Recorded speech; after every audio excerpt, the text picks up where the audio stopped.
Reanudamos la sesión de la Comisión de Hacienda para darle la bienvenida a la Unión de Sindicatos de Trabajadoras y Trabajadores en Andalucía, USTEA, y le damos la bienvenida a doña Purificación Sánchez Sánchez, que es responsable de Acción Sindical, y don Marcelino García Silvera, que es responsable de Organización y Relaciones Institucionales. Muchas gracias por comparecer y por dar su versión a los presupuestos de Andalucía para el año 2016. Y a continuación, la responsable de Acción Sindical, doña Purificación Sánchez, tiene la palabra. Bueno, pues decía entonces que muchas gracias, señoras y señores diputados, gracias a la señora presidenta por darnos la bienvenida y por facilitarnos la posibilidad de comparecer ante esta Comisión de Economía y Hacienda para dar efectivamente nuestra versión y nuestra visión sobre estos presupuestos generales para la comunidad que se presentan y a los que vamos a empezar a analizar. En verdad, nosotros tenemos un problema que queremos plantear en primer lugar, y es que nos ha resultado extraordinariamente difícil contrastar algunas de las informaciones, algunos de los porcentajes que aparecen cuando se hacen públicos los presupuestos, las referencias, porque evidentemente en algunos casos hemos constatado que los porcentajes se dan sin la referencia, y cuando a veces, como en el caso, por ejemplo, de la Consejería de Educación, se producen trasvases de servicios, bien porque hay un cambio en la agencia pública que los debería suministrar, el caso de la formación para el empleo, por ejemplo, o bien porque se trasvasan cantidades, la verdad es que es bastante difícil aclararse en términos de nivel ciudadanía de lo que estamos hablando. Y esto es una cuestión que nos preocupa porque, de verdad, la Administración andaluza entendemos que tiene la obligación de articular un discurso que favorezca la comprensión de los presupuestos, tanto en términos macroeconómicos como, desde luego, en términos microeconómicos y a ras de suelo. Porque al final, detrás de los presupuestos, lo que hay es colectivos y lo que hay son personas, ciudadanas y ciudadanos andaluces, que tienen el derecho, creemos nosotros, a acceder de una manera transparente a toda esta información. Nosotros nos hemos centrado, obviamente, como no podía ser de otra manera, porque la tarea es ardua y, desde luego, el tiempo no es tanto, aunque he traído una copia de nuestra comparecencia que ahora les dejaré a ustedes por si tienen interés en revisarla. Nos hemos centrado, en primer lugar, en el análisis del capítulo 1. El capítulo 1 es el que, como todos ustedes saben, organiza y posibilita que el trabajo de los empleados públicos y el servicio de los empleados públicos. Entonces, en este sentido, nosotros tenemos un temor, y es que nos parece advertir que la devolución de la paga extra, del 25% de la paga extra que se nos adeuda, por cierto, solo a los ciudadanos andaluces, a los empleados públicos andaluces, desde 2012, ese 25% creemos, que puede ser que se devuelva a costa, de nuevo, de los empleados públicos. Y esto porque, digamos que no nos casan los números cuando hablamos del aumento de gastos que se observa en el capítulo 1 y del aumento que debería correr en paralelo de las cuotas sociales que se pagan por esos empleados públicos. Entonces, ello significaría que podría haber una disminución de en torno a 3.500 empleos públicos en relación a 2015. Si a esta situación recordamos, y tenemos que hacerlo, que ya desde 2013 la pérdida de empleo público en Andalucía anda por los 16.343 puestos de trabajo, 88% de los cuales, por cierto, fueron en educación y en sanidad, digamos que la situación se hace, en este sentido, cada vez más insostenible. El capítulo 1, además, no incluye en ningún caso la recuperación del resto de la paga extra de 2012, es decir, el 25%, pero nada se habla del 75% restante y, desde luego, nada se habla de la disminución que los empleados públicos andaluces han sufrido en estos ejercicios de 2013, en el ejercicio de 2014, porque resulta que el tramo autonómico se nos ha quitado a los empleados públicos y no se habla ni siquiera de su recuperación. Hay algunas cuestiones de este capítulo 1 que hemos tratado de analizar y de valorar, desde luego, en lo que se refiere al personal eventual y al personal al que se llama, en términos un tanto opacos, otro personal.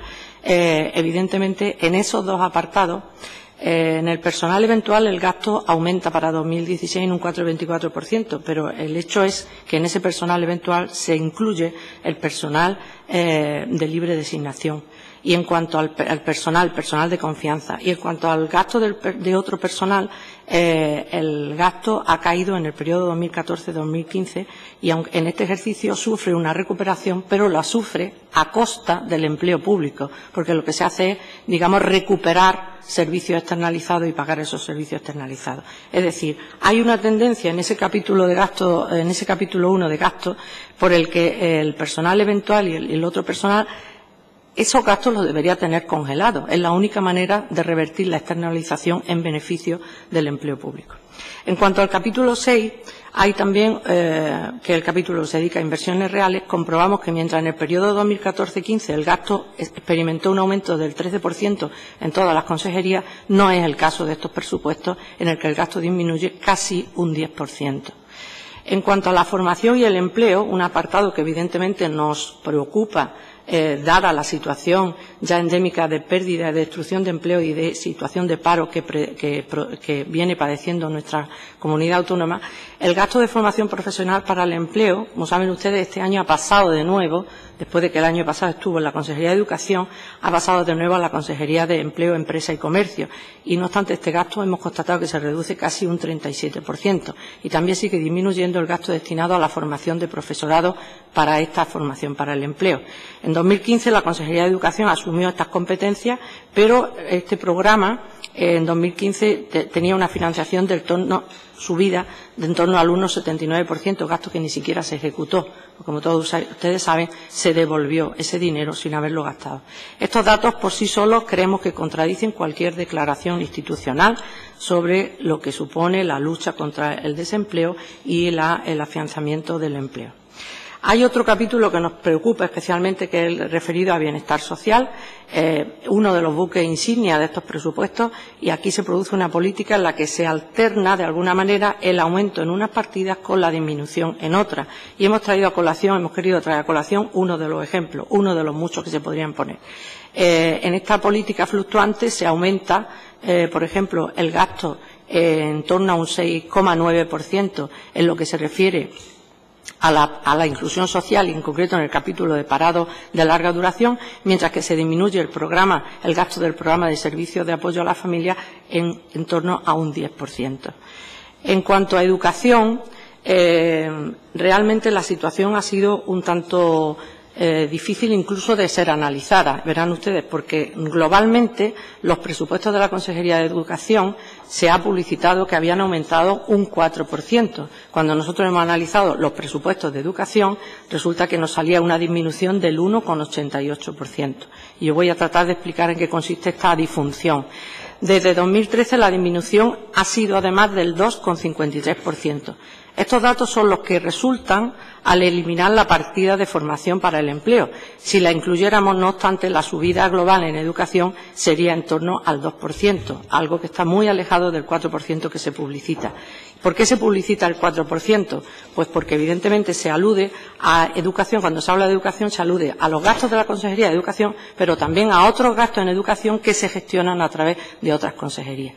Nos parece importante resaltar esta cuestión porque resulta que en este sentido lo que estamos viendo es que la Consejería de Educación, que es y debe ser la garante del derecho a la educación, puesto que articula y gestiona programas educativos que tienen que ver con la docencia, que tienen que ver con el apoyo a las familias, que tienen que ver con los libros de texto, etcétera, etcétera, esta consejería no alcanza ni siquiera, como digo, el 2%, un escaso 2% en el aumento del presupuesto. Y, desde luego, no hemos visto en ningún sitio, y ya nos hubiera gustado encontrarlo, cómo se van a financiar esos 2.200 empleos docentes que anunció la señora presidenta. Desde luego, nos tememos que esos 2.200 empleos, que obviamente no tenemos ninguna razón para no creérnoslo, pero tenemos que verlo, porque no se trata de una cuestión de fe, esos 2.200 empleos, si no tienen una partida que los financie, es porque obviamente son empleos que vendrán a repercutir en el equilibrio del empleo docente, pero no en la recuperación. Quiero recordar que la Consejería de Educación y la Junta de Andalucía en 2013 tomó unilateralmente la decisión de despedir a 4.502 docentes. Y esa recuperación de ese empleo no se ha producido a día de hoy, ni se prevé con los presupuestos de 2016 que se produzcan. Voy a pasarme el análisis que hacíamos por programa de la Consejería de Educación y me voy a centrar ahora mismo, para ir terminando, en las cuestiones referidas a la sanidad pública. En la sanidad pública, usted se ha fijado en la recuperación de la jornada de trabajo y en las retribuciones, algo que evidentemente en el caso de la sanidad todavía sigue estando pendiente y en algunos casos se ha debido recuperar las retribuciones o la jornada de trabajo recurriendo a los tribunales, algo que nos parece una política muy poco recomendable en ese sentido. Pero además en estos presupuestos se vuelve a incluir un artículo que nosotros el año pasado calificamos de infame y volvemos a calificar de infame. El año pasado era el artículo 22 de los presupuestos y este año el artículo 23. El artículo 23 de los presupuestos este año de nuevo vuelve a dar al Gobierno andaluz la posibilidad de crear y mantener empleos precarios, empleos de mala calidad, por contratación de 1/3 de las horas y el pago en consecuencia. Obviamente, esto es algo que ya pedimos el año pasado que desapareciera de los presupuestos y que volvemos a pedir este año por las mismas razones. Eso no es un empleo público de calidad y no es un empleo que esté a la altura de las necesidades ni del sistema educativo ni del sistema sanitario. En cuanto a las cotizaciones de los empleados públicos, obviamente aquí también ha habido que batirse el cobre en los tribunales para tratar de que a los empleados sanitarios se les obligue en alguna medida a pagar por el SAT lo que habían dictaminado las sentencias, que han sido todas estimatorias en este sentido. La Administración lo que ha hecho ha sido obviar estas disposiciones dictadas y no llevar a efecto lo que por ley se había dictaminado desde los tribunales. Y esta ley de presupuestos tampoco contempla esa posibilidad. E igualmente, sobre la jornada laboral, también hemos tenido, como decía antes, que acudir al Tribunal Superior de Justicia de Andalucía, que ha ratificado a través de varias sentencias que la aplicación de la jornada de 37 horas y media para el personal estatutario y laboral de las instituciones sanitarias corresponde al Consejo de Gobierno de la Junta de Andalucía y no a cualquier otra instancia que hace que esta aplicación quede o se produzca de una manera arbitraria. Igualmente recordamos la necesidad de que estos trabajadores de la sanidad pública recuperen las ayudas de acción social. En conclusión, entendemos que este presupuesto destinado a los sectores clave como son la sanidad, la educación y el bienestar social es un presupuesto insuficiente a juzgar por las necesidades cada vez más crecientes y en aumento de la población andaluza que vive una situación de franco deterioro de sus condiciones de vida, ya no hablamos de condiciones laborales, de sus condiciones de vida en un porcentaje que preocupa y que en ocasiones atenta contra la dignidad de las personas. Se sigue manteniendo una política comunicativa por parte de la Junta de Andalucía que trata de ocultar a la ciudadanía el verdadero alcance de estos presupuestos y ello es especialmente grave porque el derecho a la información es, como su propio nombre indica, un derecho. Y la transparencia es una política que se dice desde las instituciones, pero que después no se practica. El gasto educativo, al que ya me he referido antes, solo quiero decir, para concluir, que se mantiene con ciertos rasgos también preocupantes. Allí donde se mantiene es para afianzar el gasto destinado a la enseñanza concertada, para aumentar la financiación de la Agencia Pública de Educación, que este año se llama así, hace 2 años se llamaba ISE y hace 1 se llamaba Agencia Pública de Formación y Empleo, y para aumentar el trabajo precario en educación. En cuanto a la publicitación de la prioridad de la Junta de Andalucía por apoyar la creación de empleo y a los desempleados y a sus familias, nos parece llamativo que cuando se declara que uno de los objetivos que impulsarán el empleo, como una de las líneas que marca la Unión Europea, es el desarrollo a través de la investigación, en ninguna consejería se haya establecido planes estratégicos para el desarrollo económico que tengan que ver con esta línea de desarrollo, sino que se obvian y todo lo más se queda en declaraciones de carácter, político o declaraciones que tienen que ver con el momento electoral en el que nos encontremos. Lo que sí es cierto es que no se acomete desde ningún punto de vista un desarrollo para Andalucía, ni se plantea un desarrollo para Andalucía que sea alternativa al desarrollo actual. y se siguen declarando como sectores prioritarios el turismo. Hemos de entender que hoy también, a partir de hoy, la minería, puesto que se acaba de levantar en fin, el foco de lo que ha pasado en Aznalcóllar, y hablar de eso como de esos dos sectores como sectores prioritarios y como sectores que van a tirar del desarrollo andaluz, cuando vienen siendo los sectores que han sido prioritarios ya en la economía andaluza desde los años 60, es desconocer que ese modelo de desarrollo es el que nos tiene situados en el tercer puesto como comunidad económica más endeudada, con una economía subalterna y dependiente, y además solamente estamos a la cabeza en una cosa en Europa, y es en pobreza y en subdesarrollo. Esto, desde luego, desde el punto de vista de la apreciación global sobre los presupuestos, tendría que dar quebraderos de cabeza tanto al partido en el Gobierno como al partido que lo apoya. En fin, se ha producido una rebaja, decimos, en el mantenimiento del estado del bienestar.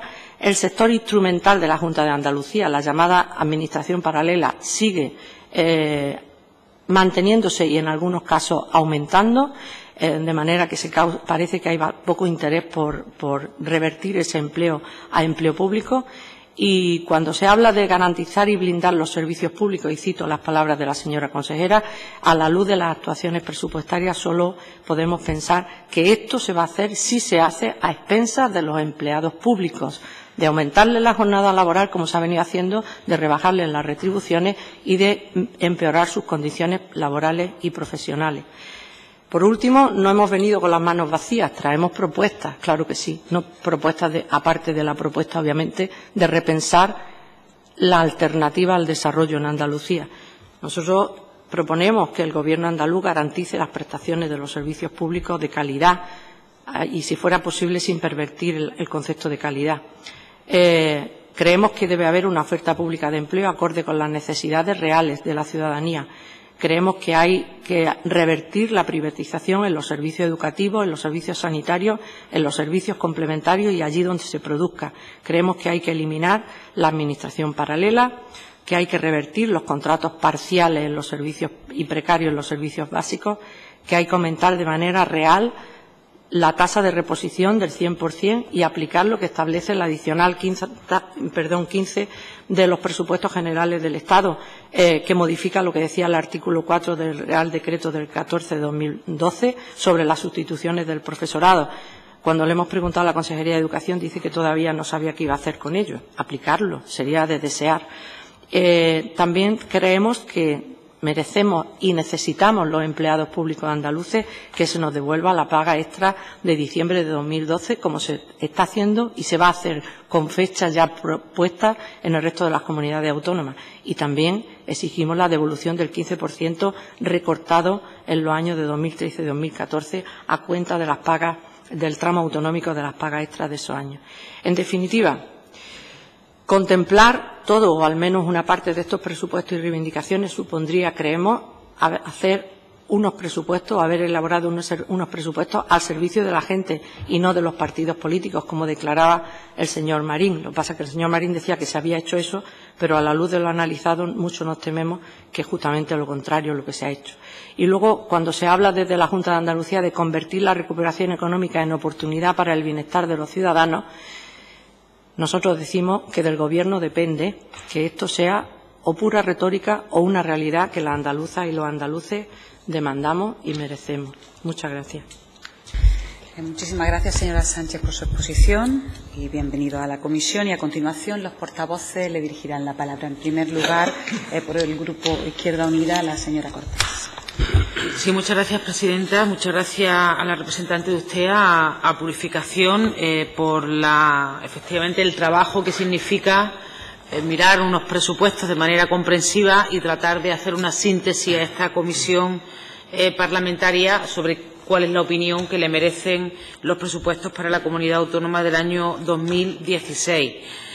Por no alargarme en demasía, además de darle enhorabuena por ese trabajo y reconocer el trabajo que vienen desarrollando, usted decía que tenían una serie de propuestas que desde el Grupo Parlamentario de Izquierda Unida miraremos a la hora de convertirlas en enmiendas parciales, que, sabe usted, es en el proceso en el que estamos ahora mismo desde los grupos parlamentarios, las enmiendas parciales, tanto al texto articulado de la Ley de Presupuestos como al contenido de las secciones. Así que, gracias por el trabajo, enhorabuena por la exposición en cuanto a lo concreto y al trabajo que hay detrás de mirarse durante algunas horas el presupuesto de la Comunidad Autónoma de Andalucía, y desde el Grupo Parlamentario de Izquierda Unida, bueno, pues seguiremos tratando de establecer un trabajo con las representaciones sindicales, en orden también a implantar en la Comunidad Autónoma de Andalucía una política de evaluación y de control social de las políticas públicas que hará que, a través de la participación ciudadana y a través de la evaluación, bueno, pues la ciudadanía, la mayoría social trabajadora, se pueda incorporar tanto a la elaboración de los presupuestos, no solamente a entenderlos, que ya sería bueno, sino a su elaboración y a la evaluación y el control social del desarrollo de las políticas públicas que se ejecutan con el dinero de los ciudadanos y de las ciudadanas. Muchas gracias. Muchas gracias, señora Cortea. A continuación, el señor Romero, por Ciudadanos. Sí, muchas gracias, señora presidenta. También, rápidamente, agradecerle en nombre del Grupo Parlamentario pues su asistencia, como no puede ser de otra manera. Toda la aportación que han hecho los diferentes representantes de los diferentes colectivos son muy importantes y necesarios para, yo creo, estos representantes de los ciudadanos que somos los que estamos aquí. Decirle que, bueno, que he tomado buena nota sobre lo que ha planteado. Efectivamente, yo creo que hay que corregir la falta de claridad, de accesibilidad y de comprensión en determinados y no pocos puntos del presupuesto. Estamos de acuerdo en ello. Por lo tanto, le agradezco esa información y esa puntualización.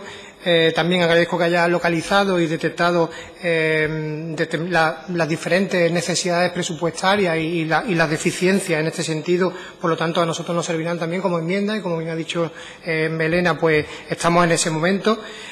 Pero yo le voy a decir que no son nuestros presupuestos estos.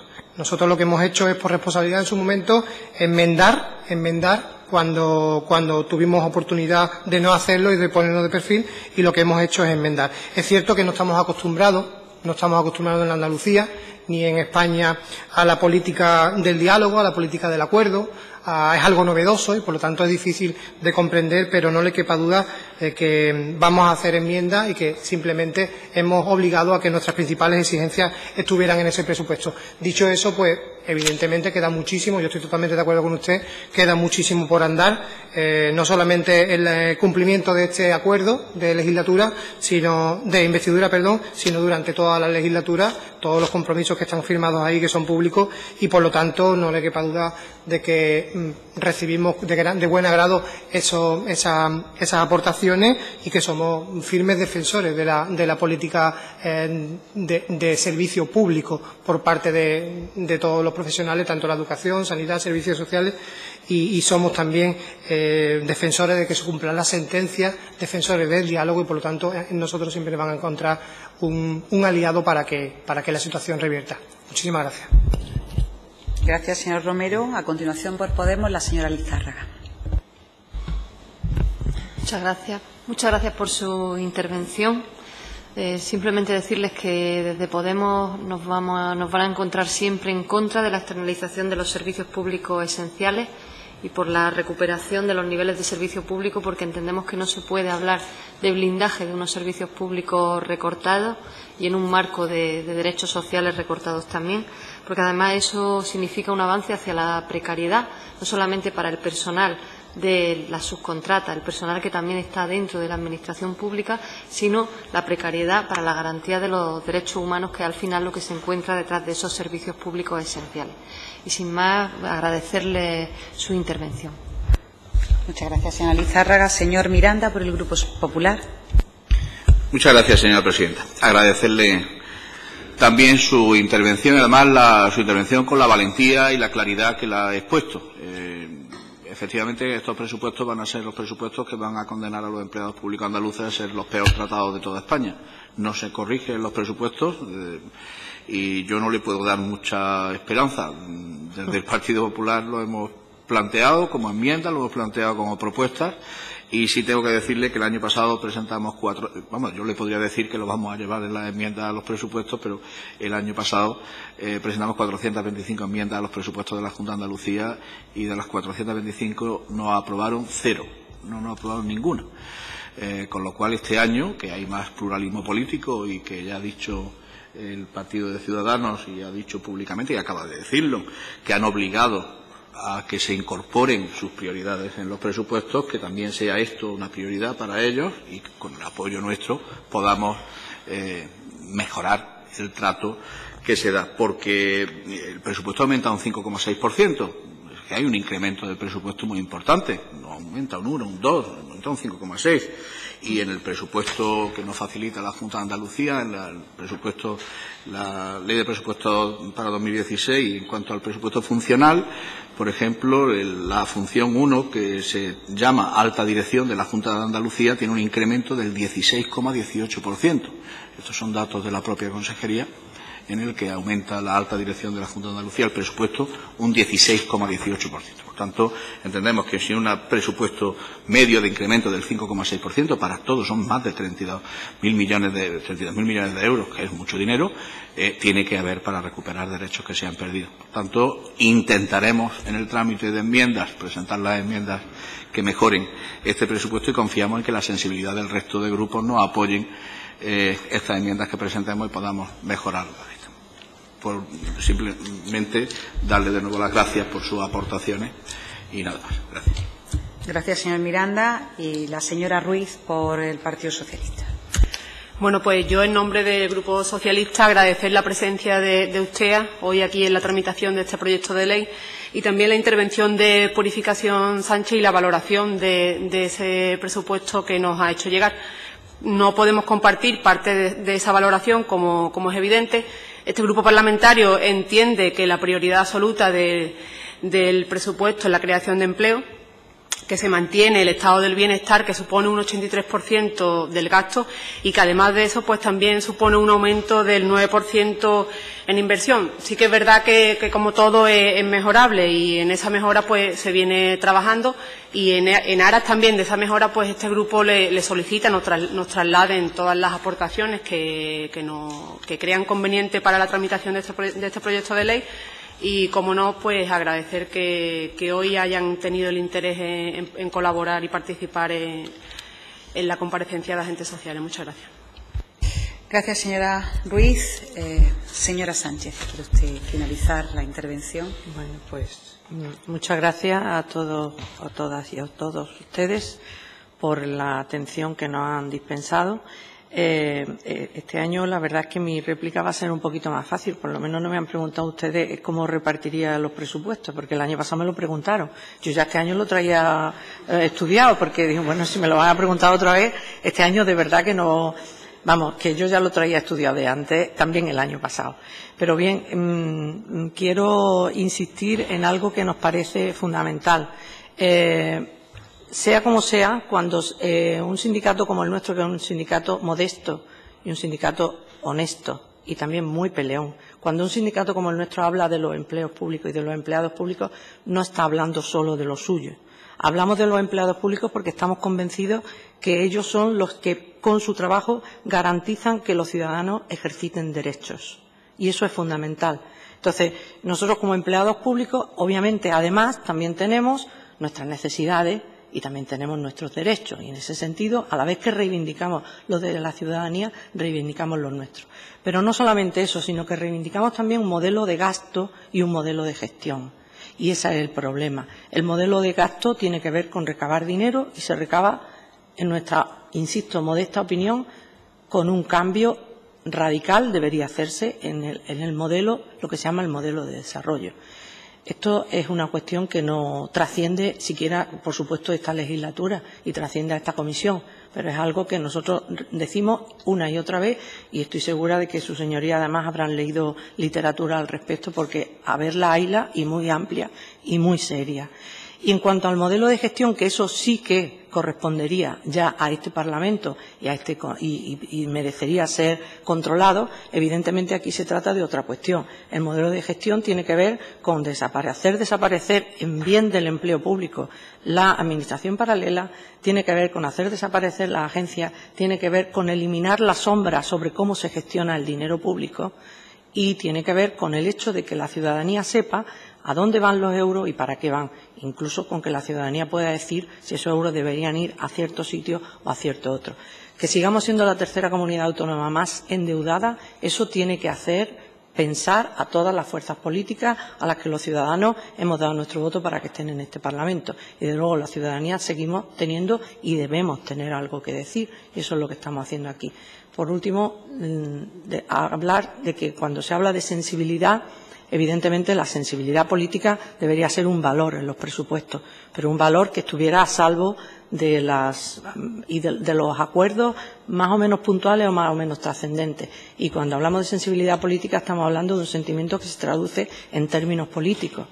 Es decir, el sentimiento de que el dinero público esté al servicio de la mayor parte de la gente. Y algo que es tan sencillo y que debería ser un principio fundamental cuando vemos que en el caso de la educación lo único que se ha mantenido o se ha aumentado, por ejemplo, es el gasto destinado a la enseñanza privada concertada, nos parece que esto no solamente no se está haciendo lo que se puede, sino que no se está haciendo lo que se debe. Porque eso significa desvío de dinero público a grupos de familias que no son, en muchos casos, los más necesitados. Y recordar que en nuestra comunidad autónoma la educación pública la privada se considera subsidiaria de la pública. Y eso tiene que tener articulación política y consecuencias. Y se deberían ver en el presupuesto, por supuesto. Bueno, muchas gracias por su atención y yo doy por finalizada mi intervención. Pues muchas gracias a USTEA, a la señora Sánchez y a los miembros de USTEA y finalizamos ya la comisión con los comparecientes en todos los agentes sociales en esta comisión de Hacienda y hoy levantamos ya por eso la sesión con la intervención de USTEA.